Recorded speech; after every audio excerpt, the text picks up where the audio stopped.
కళ్యాణ్ నటించిన హరిహర వీరమల్లుకు బైకాట్ దెబ్బ గట్టిగానే తగిలింది. పుష్ప 2 మొదటి రోజు కలెక్షన్స్ 294 కోట్లు దాటేస్తామని చెప్పుకున్న పవన్ ఫ్యాన్స్ కు నిరాశే మిగిలింది. ప్రపంచ వ్యాప్తంగా ప్రీమియర్ షోలతో కలిపి మొదటి రోజు 70 కోట్ల గ్రాస్ కలెక్షన్ మాత్రమే వీరమల్లు రాబట్టింది. నెట్ పరంగానైతే 44 కోట్లు మాత్రమేనని ప్రముఖ వెబ్సైట్ సాక్నిల్ పేర్కొంది.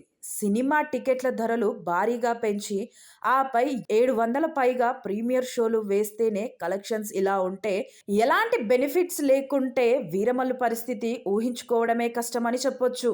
వీరమల్లకు బెనిఫిట్ షోల ద్వారా 12.7 కోట్ల నెట్ వస్తే మొదటి రోజు 32.5 కోట్ల నెట్ కలెక్షన్స్ ప్రపంచవ్యాప్తంగా వచ్చిందని సాక్నిల్ పేర్కొంది.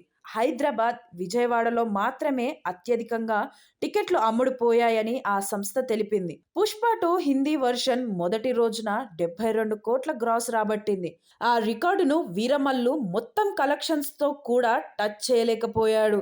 నియంతృత్వంతో ప్రజా ఉద్యమాలను ఆపగలరా? బెదిరింపులతో ప్రజా గొంతుకును నొక్కగలరా? తెలుగువారి మనస్సాక్షి సాక్షి టీవీ. సాక్షి టీవీ ప్రసారాల కోసం వెంటనే మీ లోకల్ ఆపరేటర్ను సంప్రదించండి.